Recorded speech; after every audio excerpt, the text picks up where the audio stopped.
사실 지난 2월 한 달 내내 정말 뉴욕 증시가 토요일 새벽에 항상 급락을 하고 끝나니까 우리 월요일 개장에도 이게 늘 일종의 어떤 그 초치는 거, 재 뿌리는 것처럼 또 블랙 먼데이냐? 이런 공포 분위기를 조성했던 게 사실이죠. 근데 3월 첫 번째 금요일에 모처럼 뉴욕 증시가 제대로 된 상승 마감을 했습니다. 이렇게 되면 일단 우리 월요일 개장에 큰 이변이 없는 한 상승 출발이 예상이 되고요. 그 다음에 10시 반에 중국 홍콩 증시가 또 한 번의 관문이 되겠죠. 제가 요즘에 MBC 온이라는 케이블에서 하는 전원일기를 매일 저녁 보거든요. 진짜 옛날 추억이 새록새록 막 생각이 나는데, 하여튼 이 K증시라는 며느리 입장이 얼마나 고단한 삶인가. 매일 새벽 6시에 시어머니가 찾아와가지고 이래라 저래라 잔소리를 그냥 한 무더기 늘어놔. 그리고 나면 조금 이따 오전 10시 반에 또 시누이가 찾아와가지고 냉장고 다 뒤지고 너는 왜 살림이 이러냐 저러냐. 그리고 눌러 앉아가지고 점심까지 먹고 오후에 애들 학교 갔다 올 때까지 눌러 앉아 있다가 그리고 나서 다저녁 때 한 4시쯤 집에 가. 그것도 매일매일 하루도 빼지 않고. 이게 얼마나 고단하겠어요. 하여튼 제가 우리 K증시 장중에 외국인들의 어떤 동향이 어떤지 그거를, 그러니까 이제 이 포커판에서 이 페이스를 리딩하는 그런 수단으로 쓰는 바로 홍콩 증시의 알리바바 주가는 지난 금요일에 모처럼 반등을 하면서 상승 마감을 했는데, 일단 장기 추세가 조금 훼손이 된 상태여가지고 이게 지금 100 홍콩 달러, 아니 그것보다 당장 90 홍콩 달러 위로 올라타기라도 해야 좀 외국인들이 우리 K 증시에서도 자신 있게 베팅을 내지를 수 있는 그런 약간 입꼬리가 올라가는 약간 그런 신호로 저는 보는데, 이게 그럼 본격적으로 언제부터 추세를 하향 이탈했냐 하면은 바로 이제 3월 FMC에서 연준이 금리 인상을 0.5% 빅스텝으로 내지를 확률이 20% 넘어갔던 바로 그때 딱 그 시점에 맞물려 가지고 알리바바 주가 차트가 맛이 가기 시작했다는 말이죠. 그게 다시 회복되려면은 연준이 3월 FMC에서 아니다, 0.5% 빅스텝 오바다, 0.25% 다시 베이비 스텝으로 돌아가겠다라는 확신을 줘야만 가능한데, 그런 정말 일부의 힌트가 지난 주말 뉴욕 증시에서 나왔고, 이것 때문에 주말 뉴욕 증시가 시원하게 3월의 첫 금요일을 상승 마감으로 끝냈습니다. 그래서 이번 주에도 낮에는 이 홍콩 증시의 알리바바 홀딩스 주가, 그리고 밤에는 각종 지표들에 대한 패드워치의 금리 인상 확률 반응, 그리고 새벽에 딱 눈 뜨자마자는 바로 스마트폰으로 간밤에 뉴욕 증시 3대 지수는 물론이고 달러 인덱스, 이게 어떻게 마감을 했는지 이 세 가지는 그냥 정말 걸그룹 출신 여친 사귈 때 카톡으로 실시간으로 동향 파악하듯이 그렇게 면밀하게 이거를 모니터링 해야 된다 이거죠. 얘기 나온 김에 지금 단톡방하고 온갖 인터넷 커뮤니티 뭐 이런 데 보니까 넷플릭스 그 JMS 관련해가지고 엄청 시끄러운데, 사실 주말에 저도 그 JMS 관련 다큐를 봤거든요.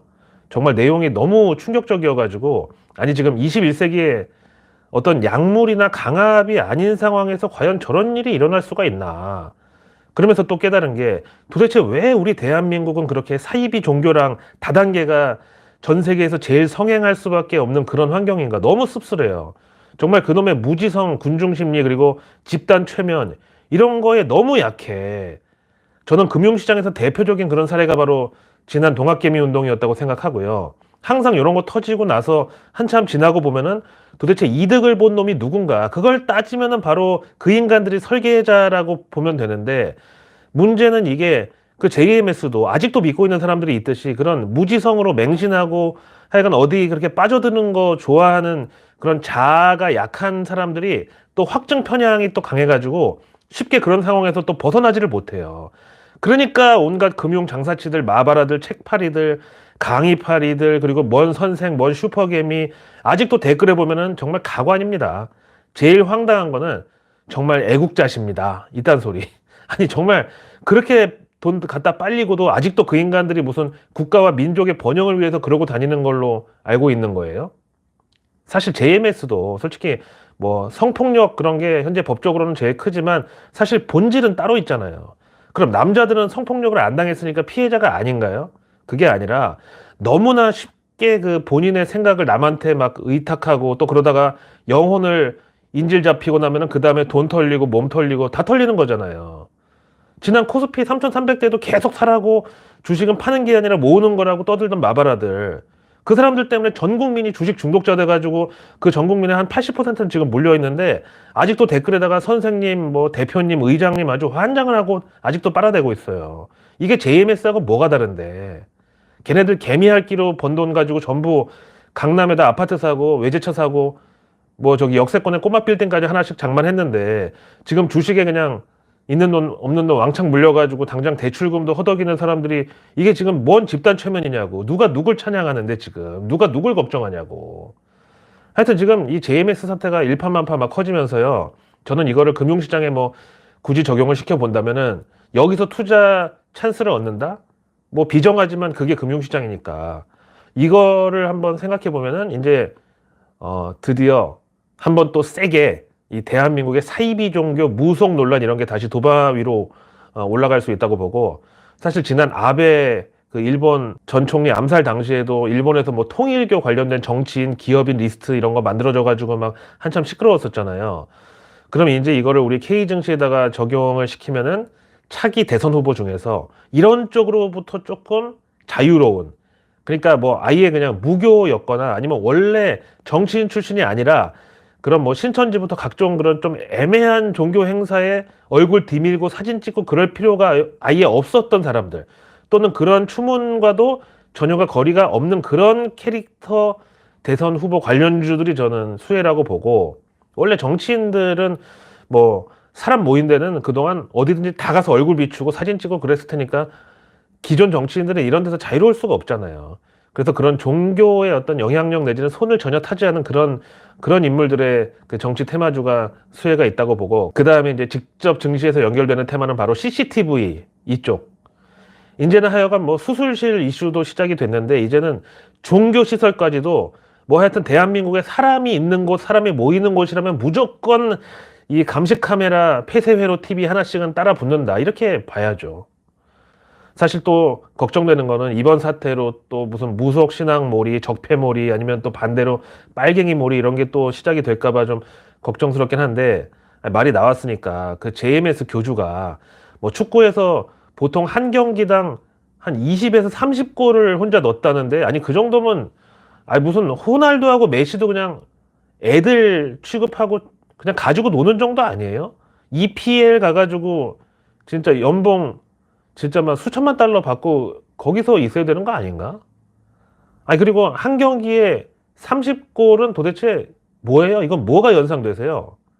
그쵸? 북한 김일성 그놈의 백두혈통 그런 일화들 있잖아요. 뭐 김일성이 어릴 때 호랑이를 타고 백두산을 뭐 돌아다녔다느니, 또 김정일이가 그렇게 골프 광이었는데 한번 골프 치러 라운딩 나가면은 뭐 18홀 중에서 홀인원을 12번인가 했대. 아 이게 말이 돼요? 아니 골프공을 총에다 놓고 쏴도 18번 중에 12번 홀인원은 불가능하겠어.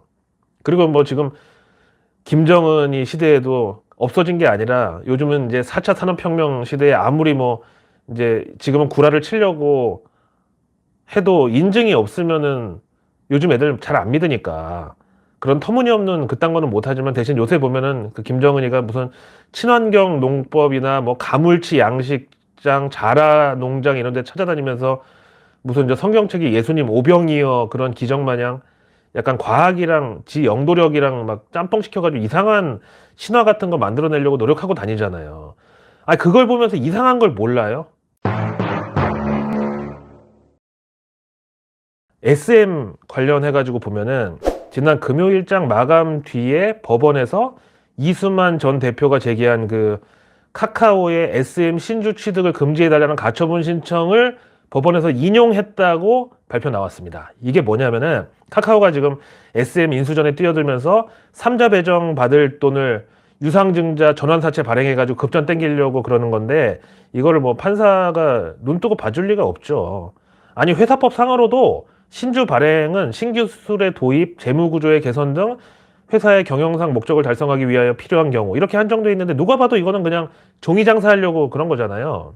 근데 이것도 그놈의 마바라들이 또 뭐 이번 가처분 신청은 절대 인용 안 될 거라고 뭐 아무런 명분이 없네, 또 알지도 못하면서 막 하면서 이번에 뭐 하이브가 이겼네 졌네 뭐 SM 목표가를 더 올려야 되네 뭐 카카오가 결국 이기네 이딴 막 해댔는데 결과는 또 이렇게 됐죠. 하여튼 그래서 일단 이 사태를 제 나름대로의 시각으로 보면은 우선 카카오는 지금 카카오엔터를 지금 무조건 상장시켜야 됩니다. 그래야 그 카카오 주특기 있잖아요. IPO 과정에서 돈 땡기고 상장발로 주가 한번 펌핑하고 그 돈 땡긴 거 가지고 또 다른 데다 돈 재놓고 신주랑 구주 수합해가지고 계열사 지분 유지하면서 경영권 가지고 노는 거. 그거를 계속 할 수가 있잖아. 그래서 카카오는 SM 인수가를 여기서 한 1.5배 더 늘려가지고 더 돈 많이 쏟아부어도 아무런 상관이 없어요. 어차피 그거 카카오 엔터 상장할 때 밸류에이션 튀기는 데 갖다 써먹으면 되거든. 아니 12 그 전환사채 9만 원에 안 찍고 13만 원에 그냥 장내 매집 생돈으로 들어가면 되는데 그게 몇 푼이나 하겠어요. 그래서 저는 이 카카오가 절대로 SM을 포기할 수도 없고 그럴 생각도 없는 것으로 지금 지켜보는데, 그럼 여기서 경쟁자 하이브는 포지션이 어떻게 되느냐. 이수만 형님한테 경영권 프리미엄에다가 지금 뭐 여러 가지 뭐 세게 베팅을 질렀단 말이죠. 그럼 이제 여기서 인수가 무산이 돼도 뭐 카카오한테 지는 거라고 볼 수 있지만, 또 반대로는 카카오를 이기려고 돈을 무리하게 더 써가지고 진짜 비싸게 인수를 해도 또 그것도 역시 이기는 건 아닐 수도 있어요. 오히려 이번 이 카카오의 가처분 인용으로 하이브가 SM 인수를 포기할 명분을 얻었으니까 이렇게 엑시트 하는 게 그나마 최상의 전략일 수가 있어요. 제가 봤을 때는. 근데 카카오는 반면에 아직 준비 운동도 안 끝났어. 아직 몸풀기도 안 끝났어. 빈사할만이 9천억 총알 대줬지. 그리고 카카오 모 회사의 현금성 자산이 거의 얼만데. 매달 카카오 우리가 기프티콘 쓰는 거부터 카카오 택시 수수료 얼마씩 들어오는데. 이거 뭐 계열사든지 뭐 아니면 탑업인이든 뭐 하여간 금전 대여로 무이자 뭐 한 100년 조건에 돈 빌려줘도 아무도 뭐라고 못해요. 그리고 뭐 계열사 채무보증에 뭐에 하여튼 재벌 가문에서 보면은 아무리 직계가 아닌 뭐 처조카 숙부 이런 사람도 당장 별 시원찮은 사업계획서만 들고 다녀도 돈 금방 땡기잖아. 왜? 배경이랑 가문이 받쳐주니까요. 거기다가 이게 이제 업종이 또 엔터니까 별의 별놈의 해괴한 계산 방식이 또 다 들어간다고요. 예를 들면 뭐 예전에 보아가 뭐 아시아의 별이라고 그러면서 2000년대 초반 당시에 뭐 1조 원의 가치 어쩌고 했잖아요. 아니 그걸 누가 제대로 가치 평가를 할 수 있는데, 지금 카카오엔터 아이유 한 명만 봐도 요새 뭐 영역을 연기까지 막 확장했으니까 이 아이유가 어느 날 연기자로 본격적으로 턴해가지고 나이 80까지 한다 그러면 그 가치 어떻게 계산해? 아니면 또 노래랑 연기 동시에 한다고 뮤지컬 진출해봐. 그런 거 어떻게 다 계산하냐고요. 그래서 하여튼 카카오가 SM 주식을 평단 14만 원에 한 40% 인수하면 총 1조 3천억 조금 넘죠. 지금 그 정도 계산기도 안 두들겨보고 과연 카카오가 저렇게 대놓고 우리가 결국 SM 먹을 거라고 저렇게 자신있게 나오겠냐고요. 물론 이제 빈살만 형님이 이게 또 지켜보고 있다는 게 이게 부담이 되긴 하는데, 그 빈살만 9천억 그 오일머니가 원래 받아올 때 명분이 당연히 이제 뭐 지분 투자도 있지만 재무구조 개선 그 용도였단 말이죠. 그래서 일단 그 9천억 중에서 한 절반 정도를 카카오엔터 단기 차입금 당장 상환해가지고 상장 조건 더 좋게 맞추는 그런 어카운팅 마사지 용도로 지금 알려져 있는데, 하여튼 외국인들이 이런저런 거 다 알고 일단 카카오는 돈을 많이 쓰긴 하겠지만 그만큼 회수가 또 시급하다. 만약에 요딴 식으로 이게 외국인들한테까지 낙인이 찍힐 경우에는 카카오엔터가 상장 전부터 공매도 타겟으로 지정돼가지고 그럼 이것도 부담스러워가지고 기관들도 IPO 맘 놓고 참여하기는 또 힘들 수 있다. 요건 또 리스크가 되겠죠. 그리고 또 숙제는 카카오가 SM을 먹으면은 사실 카카오엔터 밑으로 SM을 넣고서 이제 빨대 꽂을 생각이었던 것 같은데, 그래서 지금 그런 거 다 감안해가지고 카카오엔터 밸류가 10조가 지금 나온 건데, 인수 과정에서 SM이 여러 가지 좀 몽리를 부릴 수 있는 수단이 많아요. 또 뭐 SM이 강타가 이사고 또 뭐 누구누구 해서 현재 연예계 그 1세대 아이돌들의 영향력이 굉장히 여기에 큰데, 곧 이제 계약 기간 끝나는 그런 어린 친구들 하루아침에 전부 이탈하면 당장 어떻게 할 건데, 만약에 이제 동네 김밥 천국을 막 인수하려고 그러는데 그 주인이 너무 터무니없게 가격을 높게 불러. 그럼 어떻게 하겠어요? 바로 옆에다가 그냥 김밥 헤븐 간판 달고 그 옆집 김하고 단무지랑 소세지하고 납품하는데 그쪽 다 끊어버리고 이쪽으로 하게 만들면 그냥 거기서 끝나는 거 아니에요? 지금 이런 와중에 이번에 국회에서 또 그 횡재세 관련해서 부당이익 환수? 부당이익은 아니지. 초과이익 환수? 이런 움직임이 있거든요. 현재 야당 민주당에서 이거를 이제 정유사뿐만 아니라 전업종으로 확대하자는 그런 게 골자인데, 제가 볼 때 전업종은 말이 안 되고 여기 반드시 하여튼 금융업종만큼은 대상이 돼야 한다고 생각해요.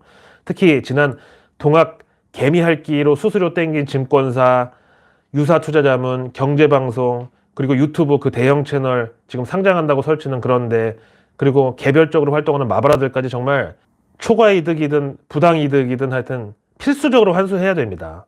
그래야 다음에 또 그런 상황이 벌어졌을 때 그렇게 대놓고 완전히 개인 투자자들 가스라이팅 하면서 그렇게 개같이 막 해먹지를 못하지.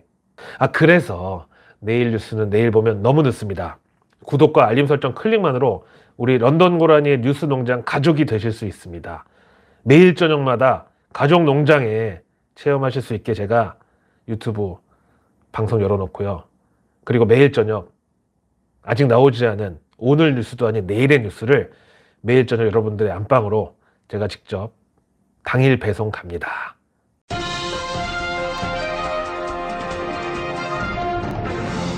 자, 내일은 3월 6일, 3월의 첫 월요일입니다. 일단 지난주를 리뷰해 보면은 진짜 요즘은 정부에서 나오는 내일 뉴스가 우리 K증시에서 기가 막히게 잘 들어맞아요. 뭐 폐배터리도 그렇고 스마트팜, 재택근무 이슈도 그렇고 이거 다 우리 내일 뉴스 미리 보기 위해서 전날 한 발 앞서서 얘기했었잖아요. 심지어 댓글에는 우리가 내일 뉴스에서 그 전날 저녁에 미리 봤던 게 다음날 뉴스창에 딱 뜨는 걸 보면은 무언가 뿌듯하다. 내가 진도준이 된 것 같다. 그리고 비록 내가 뭐 수익을 먹지는 못했어도 그 뉴스 나가고 해당 종목에 분봉으로 막 장대 양봉 꽂히고 막 치고 올라가는 거 보면 신기한데, 또 그럴 때 여지없이 기관들은 매도 물량을 쏟아버리는 그런 것도 관전평으로 남겨주시더라고요. 이게 바로 상위 1% 정보 취급자들의 플레이구나. 우리는 그동안에 항상 내다바이만 당해야 됐던 현실이 이런 거구나. 이렇게 느낀다고요. 자, 내일 먼저 정부 일정 보시죠. 우선 2월 소비자 물가 동향, 그러니까 우리 KCPI가 내일 공개가 되는데요.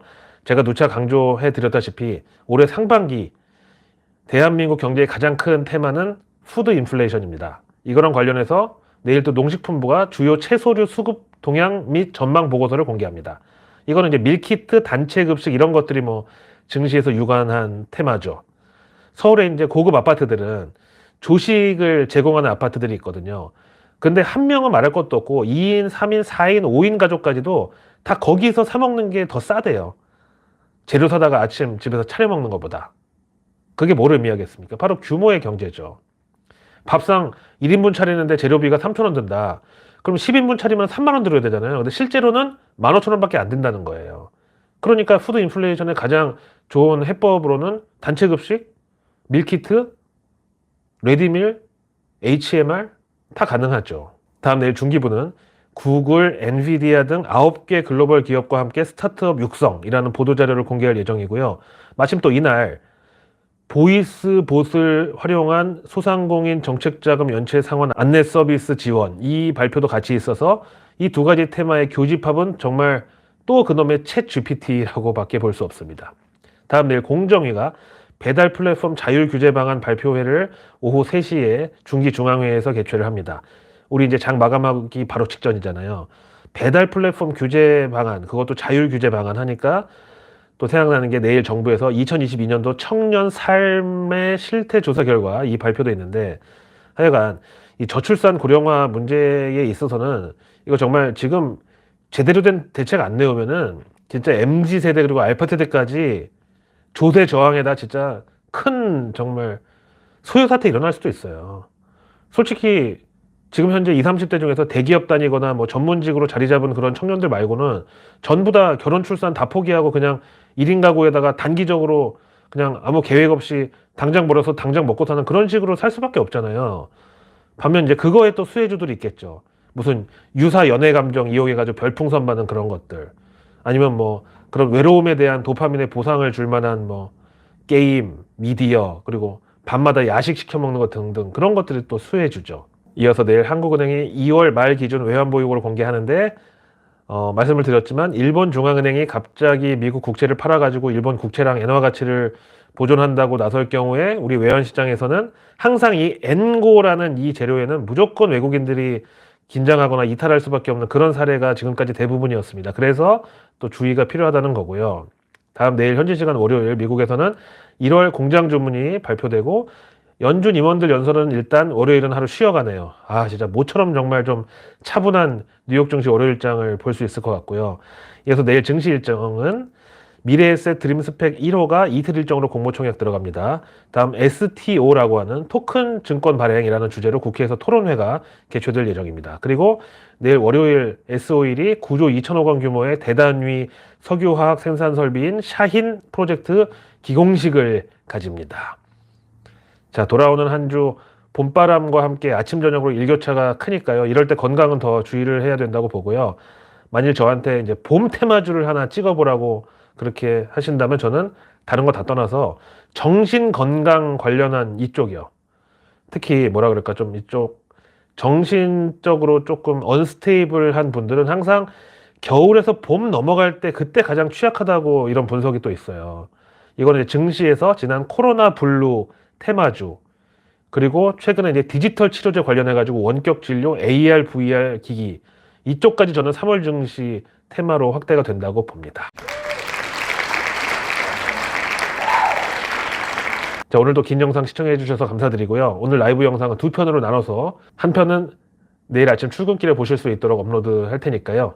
한 편 보셨으면 다른 한 편도 의리로다가 시청, 좋아요 부탁드립니다.